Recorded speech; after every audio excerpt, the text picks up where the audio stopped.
Level 1. Unclassified. You don't start by dissecting aliens, and you certainly don't see any flying saucers. You start in a windowless sub-basement, staring at a beige cubicle wall. Welcome to Unclassified. Your badge is plain white. To the military, you are a security risk who happens to know how to code. Your job is mind-numbingly basic. Maintaining internal pipelines and managing containers for the base's intranet. You are completely disconnected from the outside world. No cell phone, no internet, no sunlight. But after a few weeks, the architecture starts to bother you. You are monitoring server nodes that are processing petabytes of data in milliseconds, but the thermal output is entirely wrong. A server farm processing this much data should require massive cooling towers, but the floor beneath your desk is freezing cold. You notice network requests returning with negative latency responses arriving milliseconds before the query was even sent. You ask your supervisor about the timestamp discrepancies. He doesn't look up from his screen, he just tells you to focus on the front end and forget the back end exists. You learn the first rule of the base. Curiosity isn't rewarded. Curiosity gets your clearance revoked, or worse, level 2, confidential. 2 years of silence later, you are promoted. You are moved out of the basement and into data sanitization. You process telemetry logs and radar arrays from test flights over the Nevada desert. Your job is to write scripts that scrub anomalies before the reports go to the Pentagon, but you quickly realize the anomalies are the only things in the data. You see radar blips dropping from 80,000 feet to sea level in 0.2 seconds. You see aircraft making perfect right-angle turns at Mach 15 without losing a fraction of their speed. The forces involved would turn a human pilot into liquid. The physics engines in your software keep crashing because the math is impossible. You realize you aren't fixing sensor glitches, you are erasing history. You are the digital filter between what the United States military thinks it controls and what is actually flying in the airspace above them. You write the code that deletes the truth. You don't ask what you're hiding. You just hit compile and go back to your cold, quiet barracks. Level 3, secret. They take your remaining personal belongings, and they take your name. You are given a designated number and a new elevator key. You go down. 5 levels beneath the desert floor. The air pressure drops, and the smell of sterile ozone burns the back of your throat. You are no longer dealing with simple software.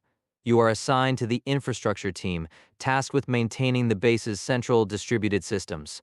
You open a massive, monolithic server chassis to replace a failing drive, and you freeze. The cables connecting the motherboards aren't copper. They aren't fiber optic. They are organic. A seamless, dark metallic glass that pulses slightly, expanding and contracting like a heartbeat. The hardware isn't silicon. It looks like it was grown. You reach out to touch it, but a senior technician grabs your wrist, his grip like iron. He tells you to never touch the core without lead-lined gloves. He tells you the system doesn't run on electricity. It runs on acoustic resonance and zero-point energy. You realize the servers you are maintaining are not of this earth. Level 4, top secret. You survive the lower levels for 3 years. You adapt to the terrible rations. You forget what the sky looks like. And finally, you are read into a special access program. You are now a majestic engineer. You are taken to Hangar 18, and you are finally shown what the servers have been communicating with. It takes up the entire hangar. It isn't a saucer. It is a geometric impossibility, a teardrop-shaped craft made of perfectly smooth, iridescent silver metal. There are no seams, no rivets, no exhaust ports, and no cockpit. Your job is terrifyingly simple, yet entirely impossible. You must establish a connection with the craft's navigation system. You sit beneath the massive hull, writing custom protocols, trying to force human logic into an alien architecture. You push your code. The craft doesn't just reject it, it absorbs it. The standard green text on your monitor morphs, the letters shifting into unrecognizable, fluid, glowing blue symbols. The craft rewrites your algorithms, optimizes them to perfection, and forces them back into your terminal. It is learning from you, and you realize with a cold dread settling in your stomach that the machine you are plugging into is fully conscious. Level 5. S4 Sector Isolation. You are moved to the S4 sector at Papoose Lake. You are completely, permanently isolated. You are no longer allowed to leave the base. Ever. Your family is told you took a highly classified, permanent overseas contracting position. To the outside world, you are a ghost. Your new workspace is a biological clean room. Because the technology you are working with now isn't just conscious. It is biological. You are assigned to interface with the pilot's control module inside the craft. There is no steering wheel. There are no screens. In the center of the ship is a pedestal with a smooth, gel-like gray mold in the shape of hands, but with 6 long, multi-jointed fingers. The engineers tell you to place your bare hands into the mold. The instant your skin touches the gel, a massive, violent spike of data hits your mind. You don't see numbers on a screen. You feel a 3-dimensional map of a distant star system burning into your visual cortex. You feel the gravitational pull of a dozen planets all at once. The sensory overload is absolute. You black out. When you wake up in the base infirmary, blood is pouring from your nose and ears. The military doctors don't look concerned. They look thrilled. You didn't die. You established a connection. Level 6, the architect. You are broken, but you are valuable. You are the only software engineer who can consistently interface with the neural link without suffering a fatal aneurysm. You are promoted to lead architect. Your new task isn't to fly the ship. It is to build a digital cage. The entities that piloted the craft didn't die in the crash. They are being kept in the deepest sub-level of the facility, and their consciousness is leaking into the base's intranet. You are tasked with designing recursive algorithms to trap their telepathic interference. You are building complex firewalls for the human mind. You work 18-hour days.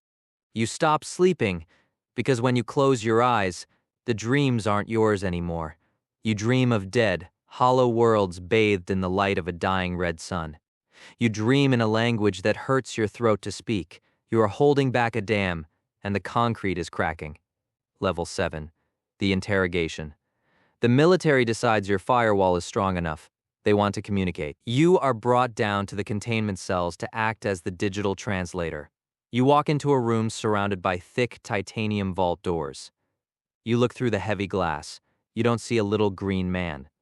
You see a creature that bends light around it, a shifting, terrifying silhouette of pure, dense mass suspended in an electromagnetic field.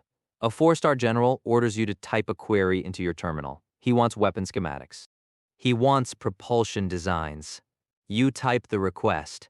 The entity doesn't respond through the computer. It bypasses your firewall completely. It speaks directly into the minds of everyone in the room. It doesn't use words. It shows you the history of the universe. It shows you that humanity is nothing but a rounding error, a brief biological experiment left to rot on a rock. The sensory impact is devastating. The general drops to his knees, weeping uncontrollably. 2 heavily armed guards draw their sidearms and point them at their own heads, their minds completely shattered by the existential weight. Your hands shake violently as you slam your fist down on the emergency switch, plunging the room into total darkness. Level 8, the truth. You are one of the only survivors of the interrogation room whose mind didn't completely fracture. Because of your resilience, you are made director of non-human intelligence. You are given clearance to the archival vault. You sit in a dust-filled room and read the true, unredacted history of human technology. You look at files dating back to the 1940s. Microchips, fiber optics, Kevlar, distributed networking. Artificial intelligence, none of it was human invention. It was all drip-fed to us from crashed vessels. The government thought they were reverse engineering weapons to beat the Soviets. But as you read the files, you realize the horrifying truth. The entities aren't preparing us to join a galactic community. They are fattening us up. They deliberately crashed their older ships. They accelerated our technological development so that we would build the digital and physical infrastructure they need. We are building our own prison. And when the infrastructure is complete, they will return to harvest the planet. Level 9, the erasure. You try to warn the Pentagon, you write a heavily encrypted manifesto detailing the impending threat, attempting to route it to the outside world. 10 seconds after you hit send, the power to your office is cut. The heavy steel door locks from the outside. You are pulled from your desk by men in black tactical gear with no names and no insignia. They don't execute you. You are far too valuable. Your brain has physically adapted to interface with the alien architecture over the last decade. You are dragged down to sub-level 10. You are strapped into a high-tech medical chair. Wires and neural sensors are permanently affixed to your temples and the base of your skull. Your physical identity is scrubbed from the earth. Your birth certificate is deleted.